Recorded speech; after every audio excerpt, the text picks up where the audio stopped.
A era da apostasia, ela foi predita pelo próprio Jesus Cristo no período em que ele vivia entre os apóstolos.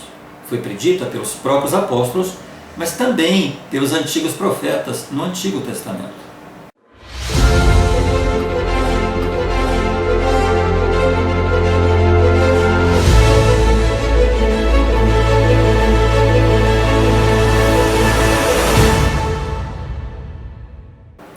O que é a apostasia? A apostasia é o afastamento da verdade. Então eu posso dizer que a era da apostasia representa o fracasso de Deus? Não, pelo contrário. Na verdade, a apostasia é somente mais um sinal do livre-arbítrio concedido aos homens por Deus. Na verdade, Deus permitiu ao longo da história a vitória temporal do mal pela conduta errônea dos homens e não por sua vontade, por ações do homem totalmente contrários à vontade de Deus. E Deus permitiu para que o homem pudesse aprender com os seus erros. O próprio Cristo, por exemplo, ele foi crucificado, mas depois de sua crucificação, o próprio mundo conheceu a veracidade da ressurreição. Mas mesmo assim, ainda há muitas pessoas que preferem acreditar na reencarnação que na ressurreição. Então o homem, ele sempre foi livre para escolher acreditar na verdade ou na mentira. Isso desde a sua existência, antes de nascer aqui nessa terra, nesse estado físico. A apostasia, ela ocorreu na Igreja de Jesus Cristo de duas formas. A Igreja de Jesus Cristo estava organizada, com todos os seus ofícios, com as suas normas, com as suas crenças. Porém, com a morte de Jesus Cristo e os apóstolos, houve o início desse afastamento da verdade. E como que os apóstolos predisseram, como que os apóstolos profetizaram sobre este fato? Como que ocorreria esse afastamento da verdade? Ela ocorreria de duas maneiras. A primeira, entre os próprios membros da igreja. E a segunda, na própria igreja, na própria estrutura. Vamos entender um pouquinho isso aí. Na primeira, muitos membros da igreja começaram a se afastar. Isso devido à grande perseguição que a igreja começou a ter. Nós temos que lembrar que nessa época, nós vamos destacar aí os romanos, que eram os que comandavam, os que governavam, os romanos dominavam o mundo nesse período. Então nós temos os romanos de um lado, nós temos os judeus do outro, nós temos os gregos, os filósofos da época, nós temos o cristianismo que estava aí surgindo naquele momento, entre aquele povo, entre aquela situação, uma novidade, uma religião nova, né? Então, os romanos, eles governavam. Os romanos tinham suas crenças, tinham seus deuses. Os romanos, eles passam a permitir a prática de suas religiosidades de outros povos, desde que não violassem, desde que não diminuíssem, desde que não entrassem nessa crítica ou nesse desrespeito às suas crenças. E a igreja, nesse período, ela passa a ser muito perseguida, porque a religião cristã, ela começa a crescer muito nesse período, ela começa a tomar muita força. As coisas que Jesus Cristo falava tinham uma conotação de revolucionário, e os romanos começam a acreditar que aquilo podia ser uma agressão, podia ser uma ameaça às crenças romanas. A igreja, sendo muito perseguida, ela começa a enfraquecer. Os apóstolos, então, após a morte de Jesus Cristo, os apóstolos começam a ser perseguidos e um a um começa a ser morto. Sempre quando ocorria a morte de um apóstolo, os apóstolos se reuniam e, através de oração, escolhiam um novo apóstolo. Mas com a morte, em um espaço muito curto, de um apóstolo ou outro, não havia tempo dessa reunião. Então morria um apóstolo e eles não tinham mais esse espaço para se reunir, esse tempo para se reunir, para poder chamar esse novo apóstolo. Então, a igreja ela começa a perder o domínio e a liderança, né, dos primeiros, dos líderes, que era Jesus Cristo e esses 12 apóstolos. E aí, então, como não tinha mais esta reunião, ela começa a se enfraquecer. O último apóstolo, por exemplo, a ser morto foi o apóstolo João, né, que foi exilado na ilha de Patmos. Isso descreve as Escrituras. E aí, então, com essa perseguição crescente e essa ausência dos líderes, né, dos apóstolos, alguns ramos da igreja, já com poucos seguidores, deixam de se reunir. Em outros casos, até grupos grandes passaram a não praticar a religião.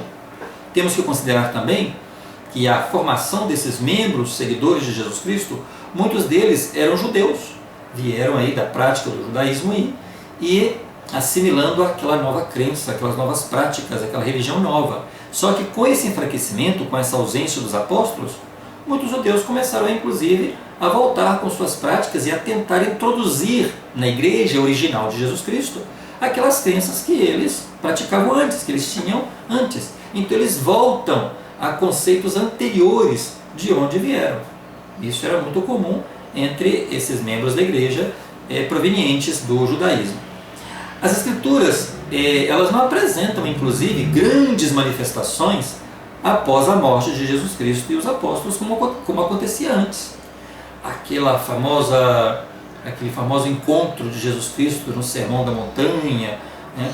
aquelas reuniões enormes que Jesus Cristo tinha com os fiéis, as Escrituras já não relatam mais essas manifestações tão gigantescas, né, entre os membros da igreja.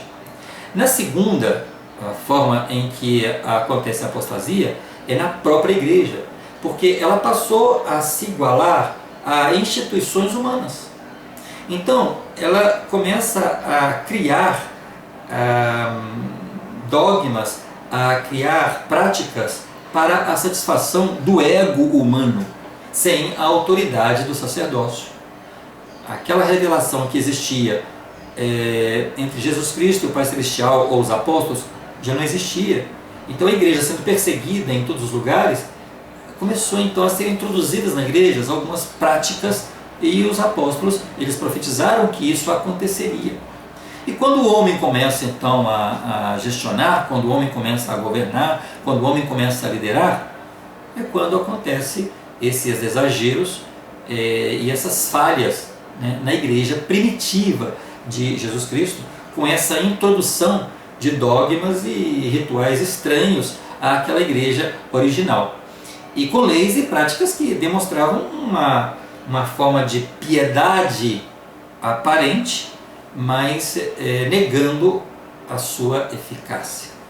O apóstolo Paulo ele declara isso lá em 2 Timóteo, e ele diz: sabe, porém, isto, que nos últimos dias sobrevirão tempos trabalhosos, porque haverá homens amantes de si mesmos, avarentos, presunçosos, soberbos, blasfemos, desobedientes a pais e mães, ingratos, profanos, sem afeto natural, irreconciliáveis, caluniadores, incontinentes, cruéis, sem amor para com os bons, traidores, obstinados, orgulhosos, mais amigos dos deleites do que amigos de Deus, tendo aparência de piedade, mas negando a eficácia dela. Destes, afasta-te. Então aqui ele já alerta aos membros da igreja que nesses últimos dias aconteceria isso dentro daquela igreja que Cristo havia organizado. Qual seria a diferença entre história e profecia? Se nós pensarmos, a profecia é a história contada ao contrário. Ou seja, a profecia não é nada mais que a história antecipada. A profecia ela tem como fonte infalível a presença de Deus. Então o profeta recebe a revelação de Deus do que vai acontecer. Isso vai virar história. Porém, a história muitas vezes ela conta com a parcialidade ou o preconceito daquele que conta. A história ela vem com preconceitos daquele que está relatando o fato, daquele que a escreve. Ou seja, sua veracidade ela depende do ponto de vista com que os fatos são ocorridos, né? com que a pessoa que vai relatar, ela vai apresentá-los.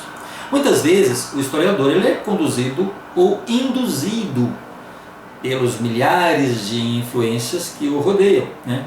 Seus interesses, seus preconceitos ou suas concepções do mundo e do meio em que vive, com a sua condição social, por exemplo, e entre outros aspectos. Porém, o profeta, ele é um homem escolhido por Deus.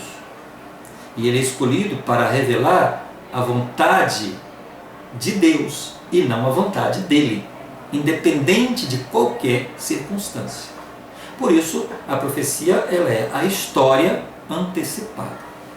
Isso aconteceu, por exemplo, com o apóstolo João na ilha de Patmos, quando ele foi exilado. Em Apocalipse, ele teve aquela visão dos acontecimentos e ele então relata. Por isso, algumas profecias é de difícil entendimento, é de difícil interpretação, porque muitas vezes você tem relatos que devem ser interpretados e outros é só uma descrição de um fato. Porque sua interpretação ela vem através do Espírito. Então, se a pessoa ela não tem esse Espírito concedido por Deus, então ela começa a interpretar de acordo com a sua visão, de acordo com a sua mente, né, com a forma como ele vê a coisa. Ocorreu também com Moisés, quando relatou o que seria de Israel, dependendo de sua obediência ou não a Deus. E muitos historiadores tentaram relatar essa profecia, tentaram relatar isso que Moisés descreve, mas toda a intenção de demonstrar essas profecias ficou muito, muito longe dos fatos reais. Essa tentativa dos historiadores de revelarem a vontade de Deus, profetizada aos profetas, ou revelada aos profetas, ficou muito aquém do fato em si, né? Que realmente os profetas, que realmente Moisés ele viu. Isso aconteceu também com o profeta Daniel, sobre o aparecimento e a sucessão das grandes forças políticas que dominariam a terra e do triunfo final do reino de Deus. E isso entre outras profecias. O profeta Isaías, que é tido como, se nós fôssemos comparar os profetas da Bíblia no âmbito universitário, o profeta Isaías ele é tido como uma pós-graduação, como um doutorado, vamos dizer assim, no Antigo Testamento. Ele profetiza sobre este período do afastamento da verdade. Lá no Antigo Testamento, ele relata o que aconteceria neste momento da igreja. E ele teve uma visão das condições da terra numa era de escuridão espiritual.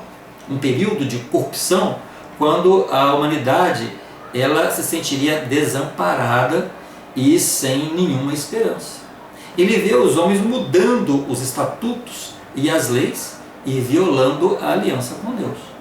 Lá em Isaías, no capítulo 24, ele diz assim: a terra pranteia e se murcha, o mundo enfraquece e se murcha, enfraquece os mais altos do povo da terra.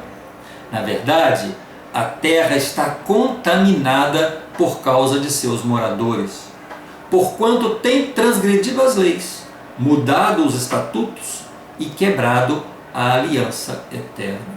Então Isaías ele viu claramente um momento de escuridão em que as pessoas estariam longe da verdade.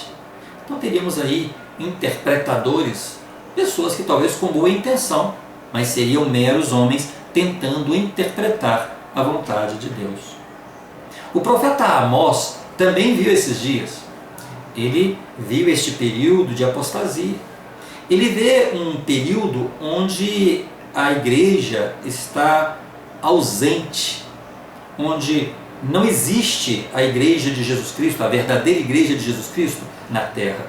Ele vê um período de lamentações e sofrimento, onde as pessoas estariam com fome do conhecimento sobre a terra. Um período em que haveria a ausência da palavra de Deus. Lá no capítulo 8, no versículo 11 a 12, ele diz o seguinte: eis que vem dias, diz o Senhor Deus, em que enviarei fome sobre a terra, não fome de pão, nem sede de água, mas de ouvir as palavras do Senhor. E irão errantes de um mar até outro mar, e do norte até o oriente.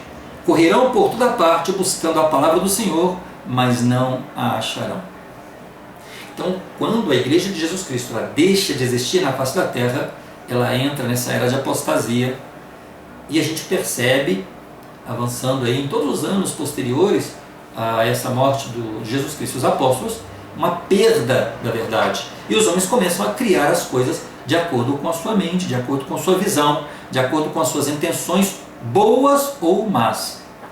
E muitos passam a usar a palavra de Deus para ganhos, para fazer fortunas, para aproveitar dos mais ingênuos, fazem da palavra de Deus um meio de comércio. E aí começa o engano, começa a mentira.